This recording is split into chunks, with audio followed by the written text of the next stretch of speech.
呢餐係一餐極為簡樸嘅晚餐，只係一碗清淡嘅青菜湯，一啲辣椒炒豆，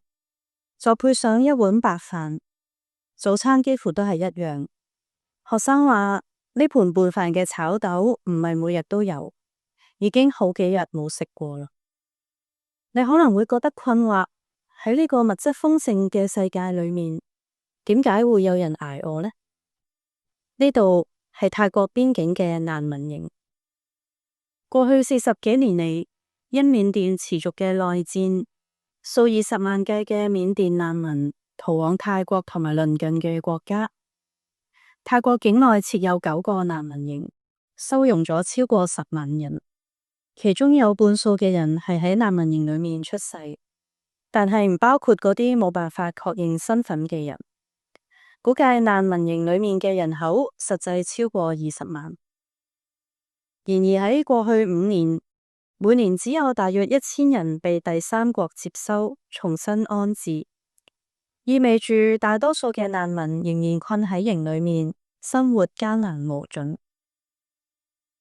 喺泰國最大嘅難民營薇拉難民營，大約有9萬人居住。呢度有一間基督教學校，The Caldue Karen Baptist Bible School and College， 大約有700幾名嘅學生同埋45位教師。400幾名嘅學生因為各種原因寄宿喺呢度，有啲係孤兒，有啲嘅家庭仍然喺緬甸，呢啲嘅孩子只能夠喺營區裏面求學。曾經聯合國同埋國際援助組織會提供糧食，例如米、即食麵、罐頭魚同埋基本嘅生活物資，但由於經費嚴重不足，2025年援助幾乎全面停止。每月原本約$2.3嘅食物補助，而家已經降到0，除非係極度脆弱嘅個案，否則幾乎冇辦法獲得任何嘅食物援助。校長庫圖坦言，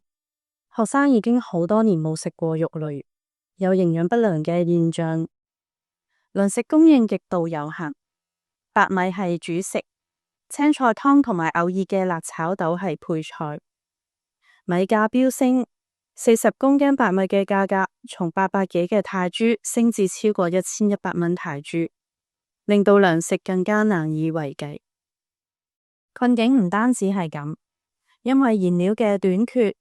營裏面聯合國提供唯一嘅烹飪用炭亦都極度匱乏，樹木柴枝早已經被斬晒，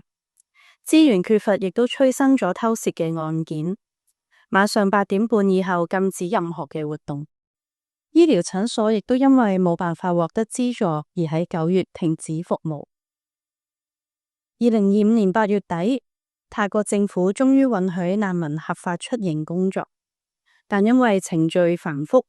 完整落實預計仲需要2年嘅時間。豐收慈善基金會一直支持呢間學校，並喺最近探訪薇拉難民營嘅時候，送去咗30包嘅大米同埋其他食物，並喺9月初捐贈港幣10萬蚊作為緊急食物援助。如果你能夠每月捐出港幣280蚊，